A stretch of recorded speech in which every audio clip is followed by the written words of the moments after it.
안녕하세요. 아침의 광장 손지민입니다. 4월 총선은 여야 모두 시스템 공천 제도를 기본으로 합니다. 국민의힘은 이번 주부터 부적격 현역을 가려내는 여론조사를 시작했고요. 민주당에선 오늘 국민이 공천에 참여하는 플랫폼을 공개합니다. 가대 양당은 이렇게 공천 작업의 속도를 올리고 제3지대에서는 공동의 비전을 만드는 연대가 본격적으로 시작이 됐습니다. 총선 승리를 위해 빠르고 치열하게 돌아가는 정치권 상황, 오늘 TK 광장의 결투에서 짚어봅니다. 1월 23일 화요일 아침의 광장, 오늘도 시사 비타민 알차게 챙겨드립니다. 먼저 이 시각 교통 상황과 날씨 알아보죠. 박나영 리포터. 네, 오늘 아침 구암로에서 정체 흐름 보이고 있는데요. 70 내거리에서 구암 내거리 방향과 북구 구민운동장에서 구구터널 방향 차량 천천히 지나고 있습니다. 신천대로 서대구 나들목 방향 송북교 지하차도 못 간 지점에서 원활하지 못한 흐름 보이고 있고요. 안심로 안심주공 내거리에서 유라역 내거리 방향 신호 3번 받고 지나고 있습니다. 대학로 복현호 거리에서 경북대학교 서문삼거리 방향 속도 줄여 지나고 있고요. 구암로 우남교 내거리에서 70 나들목 내거리 방향 신호 앞두고 밀림과 풀림 반복하고 있습니다. 달구벌대로 죽전 내거리에서 성서 방향 20역 내거리 100m 못 간 지점 2차로에 승용차 고장으로 정차 중인데요. 이 구간 지나실 때 주의하시기 바랍니다. 오늘 대구와 경북은 대체로 구름 많고 낮까지 영하의 날씨 이어지며 매우 춥겠습니다. 지역에 따라 한파특보와 한파주의보가 발효 중인데요. 영하 15도까지 떨어지는 곳이 있어 외출하실 때 두꺼운 옷 입어주셔야겠습니다. 경북 서부 내륙에는 오후부터 밤사이 눈 소식이 있는데요. 예상 적설량은 0.1cm 미만입니다. 미세먼지 농도는 좋음 수준 예상되며 오늘 낮 최고 기온은 영하 7도에서 영하 1도입니다. 현재 대구의 기온은 영하 8.9도, 습도는 56%입니다. 지금까지 박나영이었습니다.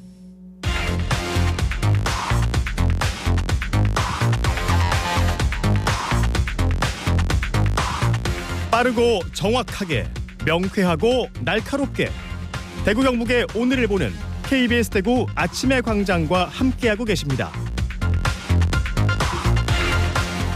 네, 대구 경북의 조간 브리핑으로 이어갑니다. 오늘 아침 뉴스 매일신문 김윤기 기자와 함께합니다. 안녕하세요. 예, 안녕하세요. 네, 첫 소식 보죠.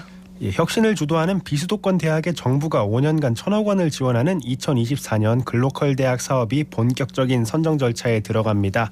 올해는 법인이 다른 복수의 사립대학 연합 형태로 지원하는 걸 허용하는 걸 포함해서 지난해보다 문호를 넓힌 게 특징인데요. 보다 과감하고 적극적인 시도로 연결될 수 있을지 지켜봐야겠습니다. 네, 이 평가 방식에 대해서는 어떤 설명이 있었나요? 예, 교육부는 평가 과정에서 혁신안이 세계적 경쟁력을 갖췄는지 대학 안팎의 경계를 허무는 시도가 혁신적인지 등을 중점 평가하겠다고 밝혔습니다. 전공을 정하지 않는 무학과 제도나 융합전공 등을 적극 도입하거나 지방자치단체 또는 산업계와 협력체계를 잘 갖춘 대학이 높은 점수를 받게 될 거란 분석도 있습니다. 이 중에서도 특히 지자체와의 협력 사업이 반드시 요구되는데요. 지역사회의 추진 의지 또 대학과 지자체 간 의견 조율이 얼마나 잘 되느냐가 핵심 포인트로 작용할 것 같습니다. 네, 대구권의 대학들은 작년에 모두 탈락을 했었죠.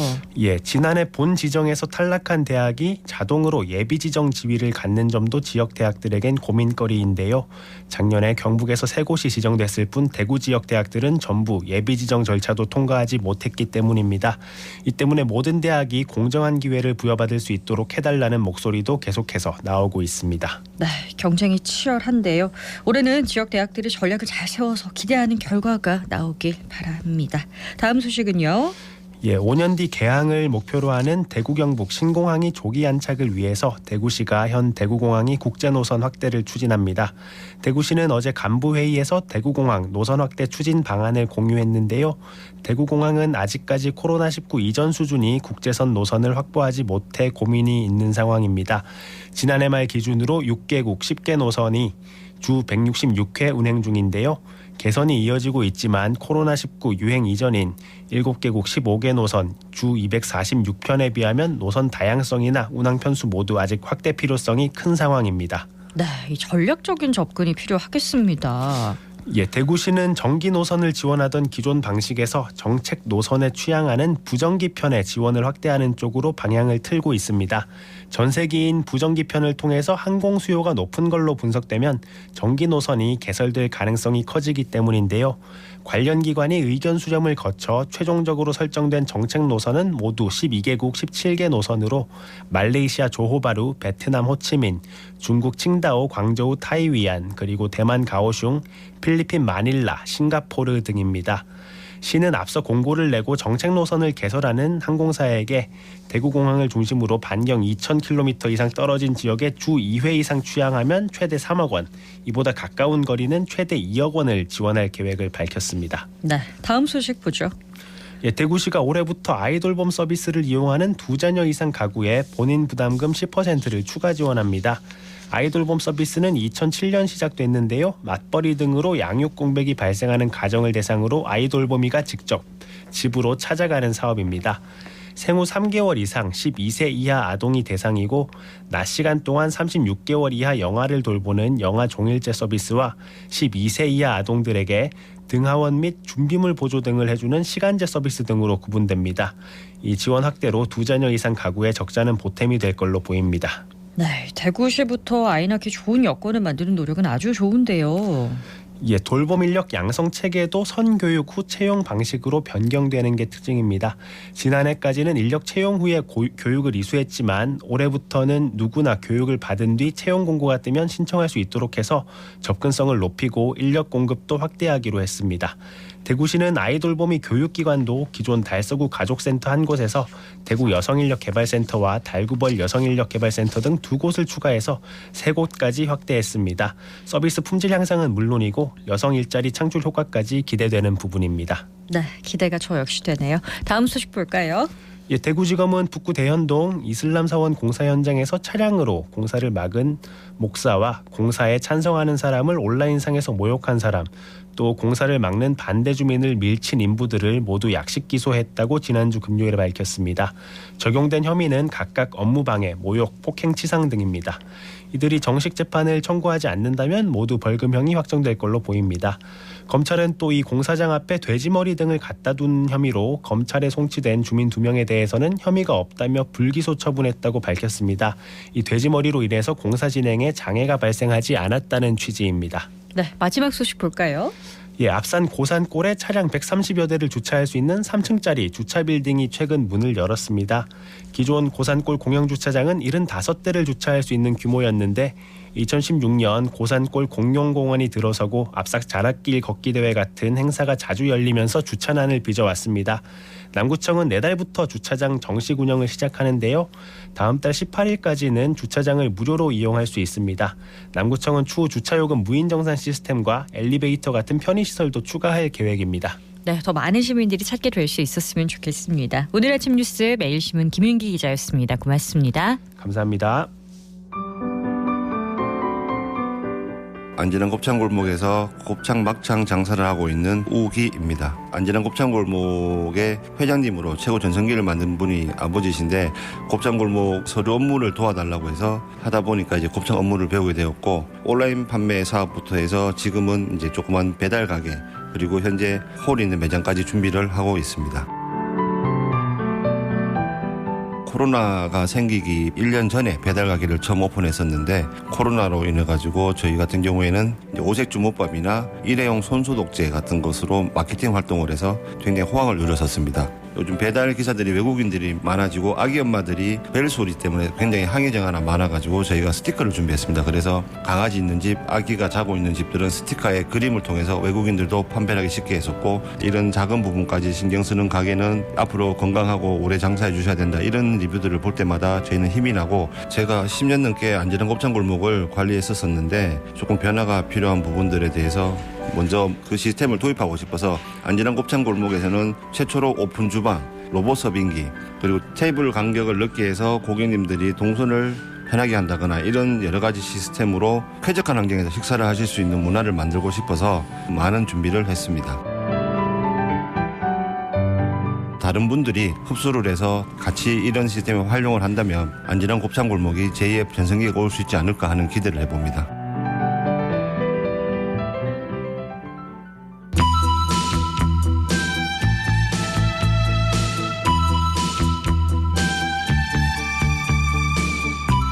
TK에서 바라보는 정치, TK가 바라는 정치. 대구 경북의 다양한 목소리를 펼치는 TK 광장의 결투입니다. 자, 오늘은 지역의 청년 의원 두 분 나오셨습니다. 먼저 수성구의회 국민의힘 김경민 의원 나오셨고요. 안녕하세요. 안녕하세요. 네, 북구의회 민주당 오영준 의원 나오셨습니다. 안녕하세요. 안녕하세요. 네, 이렇게 또 당 이름을 걸고 나온 건 처음이시라 기대가 되는데요. 자, 우리 지역에 총선 이슈가 있습니다. 많은 지역민들이 관심이 높은 부분이기 때문에 이 얘기부터 좀 해볼까 하는데요. 자, 어제부터 국민의힘 공관위가 현역 의원들을 대상으로 공천 배제를 위한 여론조사에 들어갔습니다. 이게 이른바 컷오프죠. 자, 교체지수 산출의 40%를 차지하는 아주 중요한 조사인데요. TK 의원들 어떤 지점에서 희비가 갈리게 될까요? 네, 저는 개인적으로 네. 지역에서 어느 정도의 인지도를 가지고 있냐, 이게 또 한마디로 지역에서 얼만큼 일을 했냐 부분이 좀 클 것 같은데, 네. 22일을 시작으로 저희 당에서는 이제 25일까지 이제 그 지역의 선거 주민을 대상으로 해서 여론조사에 들어갔습니다. 저희가 이번에 공천에서 가장 중요하게 보고 있는 게 컷오프인데요. 그 공관위에서도 주관한 이 여러 가지 비율을 보게 되면은 그 지역구를 중심으로 한 여론조사 비율이 40%로 제일 높게 나타나고 있어요. 네. 그래서 아마 이 3일 동안 진행되고 있는 이 그 여론조사에 네. 굉장히 현직의 의원님들도 굉장히 좀 긴장을 하실 것 같은데, 네. 지금 저희 당에서 가장 추구하고 있는 게 현역 의원 7명 공천 컷오프에서 18명 감점하고 최대 35%까지 페널티를 줄 수 있다는 룰을 만들었거든요. 결국은 이제 정치 진입에 대해서 네. 이제 신임들의 장벽을 낮추겠다는 건데, 지금 대구 같은 경우는 이제 4개의 권역으로 나눴을 때 마지막 권역이 해당이 되고, 네. 이 현직의 대구 경북의 지역구 의원 29명 중에 2명이 컷오프 될 예정인데, 네. 사실 저도 이제 최근에 이런 것들을 조금 이제 여론조사나 이런 부분들을 좀 독려하고 있는데, 네. 이 여론조사 비율에 따라서 과연 지역에서 어떤 이미지를 갖고 있냐 의미가 크기 때문에 좀 굉장히 중요할 것 같습니다. 2명이 근데 생각했던 것보다는 좀 낮은 수준이기는 해요, 그렇죠? 그렇죠. 낮긴 한데 그래도 현역 입장에서 봤을 때 저희가 이번에 3선 그 같은 지역에서 3선을 하게 되면 페널티가 또 있고, 그렇죠. 그리고 15%였나 그랬어요. 맞습니다. 네. 그렇게 페널티가 있고, 그리고 현역 의원에 대해서 이렇게 딱 당에서 이 2명을 컷오프한다는 거에 저는 사실 굉장히 큰 의미를 가지고 있다고 생각하거든요. 과거에 저희가 보통 이런 걸 시스템 공천이라고 얘기를 많이 하는데, 앞에 계신 이제 그 더불어민주당 같은 경우는 사실 이 제도를 도입해서 했지만은 저희 당이 사실은 공천에 관련돼서 항상 이 주민분들이나 시민분들이 가지고 있던 의견 중에 하나가 약간 우리는 좀 찍어 누른다라는 이미지가 좀 있었잖아요. 근데 그런 부분들을 저희가 획기적으로 바꾸고 이렇게 하기 위해서 바꾼다는 부분이 있습니다. 이런 이제 공천 룰을 만약에 국민의힘에서 적용하시게 되면은 TK에서는 TK 정치권에서 어떤 얘기가 나오냐? 당초 예상보다 현역 의원 교체 폭이 좀 줄어들 거다 이제 예상이 나오지만은, 근데 시민들 입장에서는 네. 지금까지 봐왔던 그런 경험의 토대가 있지 않습니까? 네. 물갈이 폭이 클 것이다 이렇게 말씀하시는 분들이 많으신 거예요. 지금까지의 이제 세태가 그래왔다 보니까 이제 시민들 입장에서도 만약에 작은 중앙 미디어를 통해서 듣는 이 소식들이 어디서 내려왔다던데, 혹은 이제 뒤에 누가 있다던데 이런 소리가 들리면 매일 순식간에 뉴스가 바뀌는 나오죠. 거죠. 네. 그리고 이제 소위 말하는 윤심 공천 이런 것들도 있고, 이게 시민들 입장에서는 이제 여론조사를 독려하고 이런 네. 뭐 지지 자문 행태를 보실 때 지역 주민들이 볼 때는 약간 하실 수도 있는 거예요.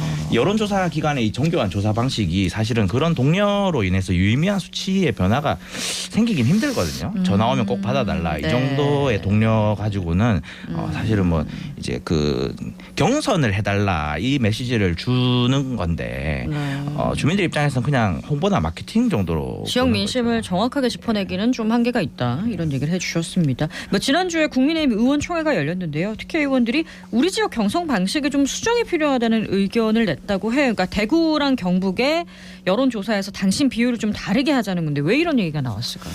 네, 사실 그 대구랑 경북 같은 경우를 살펴보면 야당의 강세가 좀 많다는 얘기를 많이 했어요. 네. 특히 이 얘기가 나왔던 부분은 대구 지역의 야당의 그 강세가 강하니까. 성향이. 네네. 네. 그래서 대구 같은 경우는 다르게 봐야 된다라는 부분에서 조금 제 개인적으로 좀 조바심에 의해서 나온 말이 같은데, 근데 사실 제가 이 얘기를 듣고 이제 21대 총선 결과를 대구랑 경북을 좀 비교를 해봤어요. 네. 근데 통상적으로 봤을 때 한 20%에서 30% 정도 나오는 비율이라서 사실 네. 이거에 또 그리고 가지고 있는 특성마다 다르기 때문에 이걸 일괄적으로 적용하기는 어렵지 않나라는 생각은 하고 있습니다. 그렇습니다. 국민의힘이 지역구 3선 이상 의원은 15% 감점을 두기로 했거든요. 민주당에서는 3선 이상 감점 없다, 이렇게 공관위원장이 밝혔는데 오늘 이제 민주당에서 국민 의견 수렴 플랫폼을 오픈한단 말이에요. 공천룰 어떻게 만들어지고 있나요? 궁금합니다. 예, 국민 여론조사를 비롯해서 유튜브 제작을 통한 시청자 의견 수렴 혹은 이제 국민 참여 공천 기준을 심사에 반영하는 방식으로 국민 50%, 당원 50%가 참여하는 국민 참여 경선 진행할 예정인데요. 네. 임혁백 민주당 이제 공관위원장께서는 21일에 중앙당사에서 이제 간담회 열어가지고 말씀을 하시는 게 국민 참여 경선제와 관련해서 50만 명의 국민 의견을 수렴하는 플랫폼을 22일 어제 이제 오픈한다고 그때 당시에 밝히셨죠. 근데 여기서 이제 지정이 되는 게 3선 이상이라든지 올드보이라든지 86이라든지 이제 카테고리를 만들어 감점을 줄 계획은 전혀 없다. 이거 관점에 따라서 약간 해석의 여지가 있습니다. 이제 개인이 공천을 하는 게 아니고 우리는 이제 지금까지 시스템 공천을 계속 추구해왔기 때문에 지난 지방선거에서도 사실은 비슷하게 국민 참여 경선을 진행한다고 했었어요. 좀 더 진화된 형태의 경선 방식을 도입할 것이다. 이 정도로 봐주시면 될 것 같습니다. 네, 사실은 뭐 저쪽에서 저렇게 한다는 부분에 대해서는 개인적인 생각은 뭐 국민들의 의견을 듣고 그 기준을 만들겠다는 거니까 그 부분에 대해서 굉장히 동의하고 이제 앞으로 지켜봐야 될 관점은 아까 시스템 공천 얘기하셨는데 이미 당 같은 경우는 이미 결과를 가지고 있잖아요. 그러면 이러한 결과값이 올바르게 나올 수 있도록 지금 사실은 타당으로 봤을 때 관점은 과연 이제 당대표와 관련된 이런 공천 부분이 어디까지 해소가 될 수 있느냐 그 부분이니까 그런 부분들만 잘 지켜진다면 좋은 결과가 나오지 않을까 싶습니다. 이제 대구에서만 보더라도 사실은 이제 국민의힘에서 이런 시스템 공천 제도를 이제 추구한다는 건 굉장히 좋아 보입니다. 그러나 이제 시민들이 봤었을 때 제가 최근에 들었던 것 중에 인상 깊었던 게 결국에 윤심, 홍심, 현역 3파전으로 가는 게 아닌가 그런 지역구가 많지 않느냐 하는데 이런 데서 이제 벗어날 수 있는 그런 방향성을 추구한다는 것 저는 굉장히 공감합니다. 그렇습니다. 어제 민주당에서는요. 영남권 5개 시도당이 비례대표 선거제도에 대해서 다시 한번 목소리를 냈습니다. 뭐 지금 여야가 준연동형으로 갈 거라는 예상이 나오고 있어요. 근데 지역에서는 생각이 좀 다르다고 들었어요. 사실 이제 준연동형 현재 이제 체제 이제 선거제도뿐만 아니고 이제 과거의 병립형이라든지 아니면 지금 영남권 이제 저희 민주당 예비 후보들이 계속 얘기하고 있는 권역별 비례제도라든지 석패율제, 이중등록제 사실 모두 거대 양당 체제의 부작용을 완화하고 좀 더욱 성숙한 정치 환경을 만들기 위한 노력의 결과물인 거거든요. 작년부터 논의가 이어지고 있었는데도 불구하고 선거 직전까지 유의미한 결과물이 나오지 않은 것은 굉장히 유감스럽습니다. 이게 사실은 그 수도권에서 관심이 없다는 거거든요. 이제 반대로 영남권과 호남권처럼 이제 양당 과점 행태에 피해를 받는 비수도권 시민들 입장에서 좀 더 많은 공감대가 있으신데도 지역 정치권에서는 그걸 받지를 못하고 있는 거예요.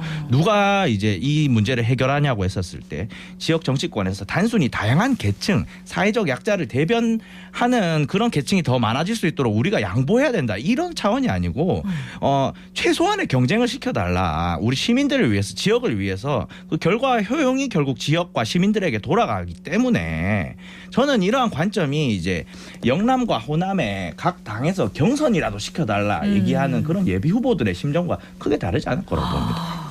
저는 이것도 조금 아까 앞서서 의원님이랑 좀 얘기를 하고 왔는데 개인적인 든 생각이 뭐냐면 사실 이게 뭐 당을 떠나서 양당이 가지고 있는 정치적인 한계라고 생각을 해요. 사실은 연동형 비례대표제 그 준연동형 이거를 도입할 때만 해도 굉장히 말이 많았었잖아요. 근데 그 이유 중에 하나가 뭐냐면 계산법이나 이런 것들이 굉장히 어려웠다는 부분이거든요. 물론 선진국이나 이런 데서는 이렇게 뭐 거대 당들이 독점하는 걸 막기 위해서 이러한 제도들을 통해서 이제 민주주의가 뭐 올바르게 실현되고 있어 하는 뭐 약간 모범 케이스는 있지만 사실은 우리가 이거를 도입하기에는 앞서서 아까 얘기한 것처럼 저희가 여론조사도 얘기를 방금 잠깐 나왔잖아요. 근데 여론조사에 대해서도 아직까지 시민들의 의식이나 이런 것들을 뭔가 약간 마케팅적으로 생각을 하고 전화를 끊거나 뭐 이런 부분도 많아서 정확한 집계가 어려운 부분도 한계점으로 뽑힐 수가 있고 그리고 지금 이렇게 투표율이나 이런 것들을 봤을 때도 진짜 우리가 이 주민분들이 우리 투표에 대해서 투표를 하러 100% 갈 것이냐라는 부분도 또 있을 것이고 그리고 사실 이 제도가 시행이 돼서 들어왔지만 결국은 지금 두 당 결국 합당을 했잖아요.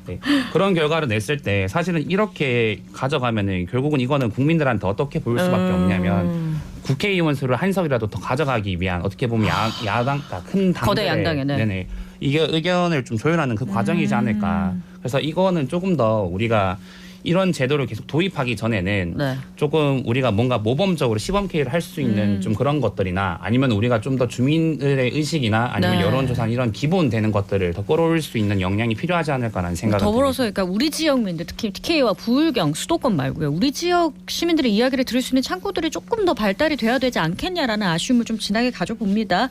자, 개혁신당 얘기 좀 해볼게요. 자, 현재 당원 수가 서울, 경기 다음으로 대구, 경북이래요. 어제 대구에 천하람 최고위원이 와가지고 대구 전 지역구에 공천할 인물을 확보하고 있다라고 했는데 이 천 의원이 우리 지역에 출마할 가능성에 대해서 어떻게 보시나요? 저는 이제 네. 천하람 위원장의 어제 이제 인터뷰에서 네. 굉장히 튀는 지점이 있었다고 보는 게 개혁신당 이제 대구 전 지역구에서 공천 준비가 되어 있다. 예. 근데 이제 김경민 부의장께서도 아시겠지만 사실 지역에 그렇게 개혁신당 후보들이 지금 적극적으로 활동하는 지역구 활동을 열심히 하는 그런 분들을 저는 이제 각 지역구별로 한 명 이상 혹은 두 명 이상 있는 것을 잘 못 보는 것 같습니다. 저뿐만 아니고 시민들도 그렇게 느끼는데 그럼 결국에 공중전만 지금 하고 있느냐라는 시점에서 봤었을 때 그건 아닌 것 같고 거기서 또 튀는 지점이 사실 이준석 지금 개혁신당 대표가 이제 얼마 전까지만 하더라도 살찐 고양이라고 대구 경북의 이제 현역 국회의원들을 비판했는데 비판을 많이 했죠. 어제 천하람 위원장은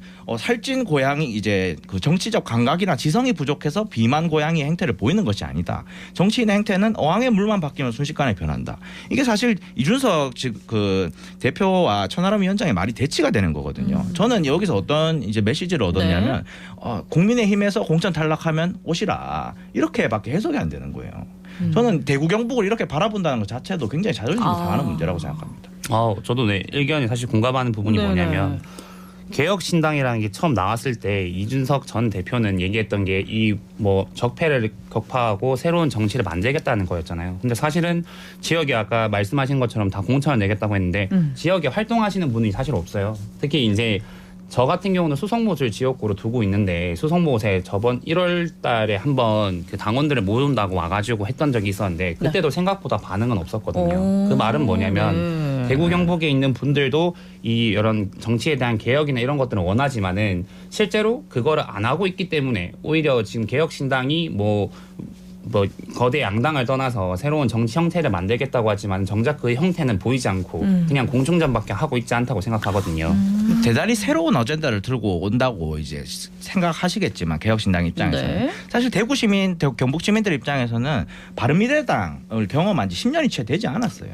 그런 것과는 조금 더 차별화를 둬야 된다고 생각을 합니다. 맞습니다. 그리고 또 뭐 사실 여러 가지 지금 창당을 하면서 여러 정치적 행사나 이런 행보들을 보였잖아요. 근데 저도 개인적인 입장에서 뭐였냐면 사실은 기대를 좀 했어요. 과연 어떤 모습을 보일까에 대한 부분을. 그렇지만 하고 있는 형태는 우리 야당들의 또는 선배들이 했던 그다지 그 과정들. 개혁적이지 맞습니다. 않다. 그렇게 가고 있는 주셨습니다. 부분이기 때문에 그러면은 우리가 빅텐트 얘기 안 할 수 없잖아요. 빅텐트 가능성 어떻게 보시나요? 저는 우리가 대구 경북에 관해서 이야기를 하고 있으니까 수도권에서 사실 그 빅텐트 이제 3지대 이론이 지금 계획대로 되고 있지 않는 것 같은데 특히 대구 경북에서 힘을 쓰기가 좀 어려울 것 같다. 그렇게 보여집니다. 저도 사실 그래요. 아까 말씀하신 것처럼 사실 뭐 야구로 따지면 이미 선발할 사람들 다 뽑아놓고 남은 사람들 뭐 자유 이적 시장에서 데려가는 느낌으로 그렇게 얘기하면은 누가 자기 몸값 떨어지는데 거기 가겠냐는 생각 많이 하거든요. 그래서 이거는 결국 현실성 없는 얘기지 않을까.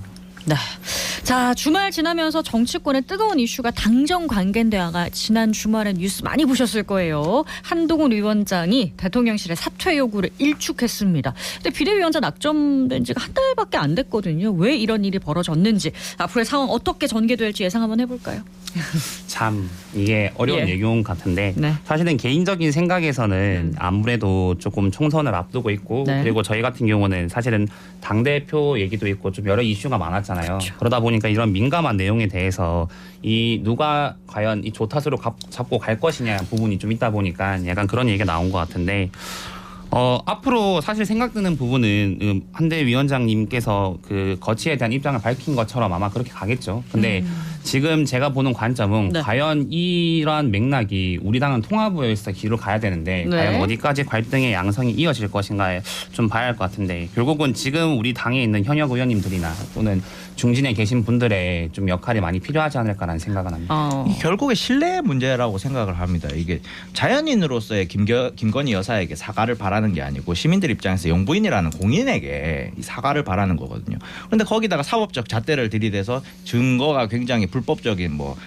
방법으로 이제 취득이 됐다 이렇게 잣대를 대버리면은 우리가 이제 시민들 혹은 국민들이 원하는 이 신뢰 관계 형성이 안 되는 거예요. 그 와중에 갑자기 이제 제일 신뢰 관계가 있었다고 생각했던 윤석열 대통령과 한동훈 비대위원장의 네. 신뢰가 회복이 되지 못하는 모습들을 보니까 네. 아 이건 쉽지 않다. 그런데 거기서 더 이제 화나는 것들, 특히 대구 경북 시민들이 화나는 것들은 네. 수도권 여당 의원들은 저렇게 난리를 치는데 수도권 선거가 이것 때문에 안 될 것이다. 근데 대구 경북의 의원들은 그런 말을 한마디도 하지 않는다.